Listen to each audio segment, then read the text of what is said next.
फिर दिन हुआ,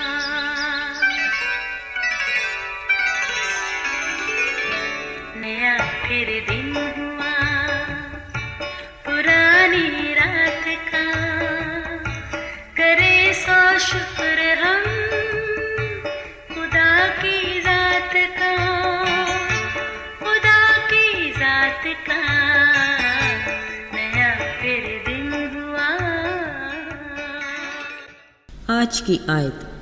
गर्ज हम जोरावरों को चाहिए कि नातवानों की कमज़ोरियों की रियायत करें, ना कि अपनी खुशी करें। हम में हर शख्स अपने पड़ोसी को उसकी बेहतरी के वास्ते खुश करे ताकि उसकी तरक्की हो। रोमियो 15 बाब पहली और दूसरी आयत। अजीज़ों, एक हरे भरे बड़े से घने दरख्त पर कबूतरों की एक जोड़ी का बसेरा था। उन्होंने मजबूत शाखों के बीच ऐसी जगह अपना घोंसला बनाया जहाँ वो हर मौसम में महफूज रहते। वो बड़े खुश थे कि पूरे दरख्त पर बस उन्हीं का राज है। वो कभी एक शाख पर बैठे गुटर गूं करते, कभी दूसरी शाख पर, फिर जब कभी जी चाहता दाना दुनका चुगने आसपास कहीं चले जाते। यूँ जिंदगी बगैर किसी की दखल अंदाजी के अच्छे से गुजर रही थी। एक दिन अचानक उन्होंने शहद की छोटी छोटी मक्खियों को इसी दरख्त के आसपास घूमते देखा। शायद वो भी अपना कोई ठिकाना ढूंढ रही थीं। फिर चंद दिनों में ही कबूतरों का शक यकीन में बदल गया। उन शहद की मक्खियों ने एक मुनासिब शाख देकर अपना छत्ता बनाना शुरू किया। अब कबूतरों को ये सब कुछ अच्छा नहीं लगा। सोचने लगे, हम तो मज़े से रह रहे थे, मगर ये छोटी मखलूक कहाँ से आ टपकी। वो दोनों अक्सर मक्खियों के दरख्त पर रौनक से सख्त नाखुश भी रहते। अजीज़ों, अक्सर वो दोनों कबूतर आपस में बात करते कहते, देखो तो एक ही छत्ते में इतनी ढेर मक्खियाँ रहती हैं, न जाने इनका गुजर बसर कैसे होता है। हमारा घोंसला देखो कितना बड़ा और मज़े का है, हम दोनों आराम और सुकून से रहते हैं। खैर, दिन गुजरते गए। मक्खियाँ अपना शहद का घोंसला बनाने में खूब मेहनत कर रही थीं। हर वक्त उनकी रौनक रहती, जो कबूतरों की इस जोड़ी को एक आंख न भाती। एक दिन अजीब इत्तेफाक हुआ। एक शिकारी कबूतरों का शिकार करने उसी दरख्त की एक शाख पर आकर बैठ गया। फिर जैसे ही वो उनका निशाना लेने लगा, शहद की मक्खी ने उसे देख लिया और फिर ऐन मौका पर शिकारी के हाथ पर ऐसा डांग मारा कि उसका निशाना खता गया और कबूतर की जान बच गई। ये देखकर कबूतर नहायत शर्मिंदा हुआ। सोचने लगा, मैं जिसको इतना हकीर समझ रहा था उसी ने मेरी कीमती जान बचा ली। वो फौरन शहद की मक्खी के पास गया और उससे माफ़ी मांगी और उसका शुक्रिया भी अदा किया।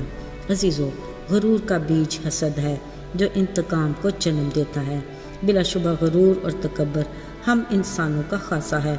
गरूर कई तरह का होता है, मसलन दौलत का गरूर, इज़्ज़त और नामूस हासिल करने की ख्वाहिश का गरूर, अपनी शान और शौकत दिखाने का गरूर, अपनी ताकत और ज़ोर बाजू पर फ़ख्र करने का गरूर। अजीज़ों, ये हमारी ख्वाहिशात की ऐसी दिलकश तितलियाँ हैं जो हमें अपने पीछे भगाए फिरती हैं और हम हैं कि इनकी कशिश में जाने अनजाने रास्तों पर उनके ताक़ुब में उड़ते रहते हैं। अपने असली दुश्मन के बछाए जाल में भी फंस कर ख़तरों में पड़ जाते हैं। याद रहे, हमारी ऐसी कैफियत हमारे दुश्मन के लिए तो खुशकुन हो सकती है, मगर हमारे खालिक खुदा के लिए नाकाबिले बर्दाश्त है। इसलिए वो अपने कलाम में हमें तलकीन करता है कि हम जो उसके लोग हैं, उसकी शक्ल और सूरत पर तख्लीक हुए, उसी के हम शक्ल बने रहें और उसी के हम मिजाज हों। मगर अजीज़ों, जहाँ हम जिस्मानी तौर पर हर बात में गुरूर और तकब्बर का शिकार होते हैं, वहाँ हम रूहानी तौर पर भी गुरूर के ज़ेर असर होते हैं। खुदा के इरफान और पहचान और उसकी रफ़ाकत में आगे बढ़ते रहना अच्छी और तामीरी बात है, मगर मसीह में हम अपने इस मकाम पर ख़ुद को गैर मामूली और मुनफरद ही समझने लग जाते हैं। सोचते हैं शायद हम दूसरों से ज़्यादा खुदा के ज़्यादा पसंदीदा और मंसूर नज़र हैं।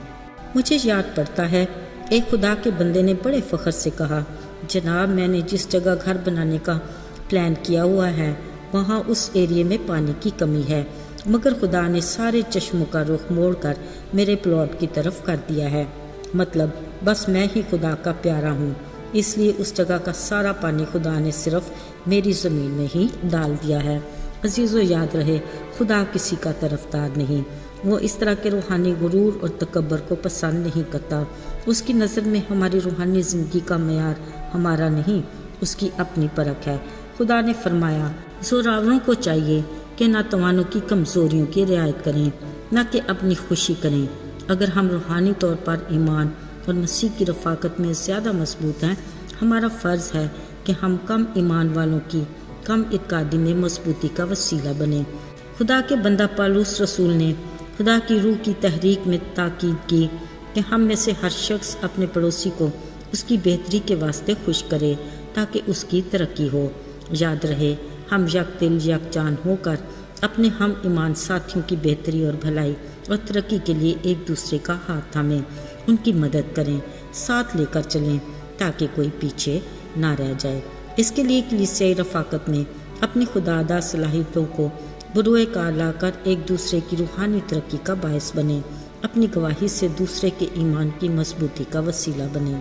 عزیزو، ہمیں بطور مسیحی مسیح کے گھرانے کا فرد ہوتے اپنی ذمہ داری احسن طریقے سے سر انجام دینی چاہیے تاکہ مسیح کا بدن ترقی کرے اور مسیح کی محبت، معافی اور نجات کا پیغام آگے تک بڑھے۔ آئیے دعا کریں۔ اے ہمارے باپ، تو جو آسمان پر ہے، تو اگرچہ اونچے مقام پر رہتا ہے تو بھی تیرا بڑا فضل ہے کہ ہم زمین پر رہنے والوں کا خیال کرتا ہے۔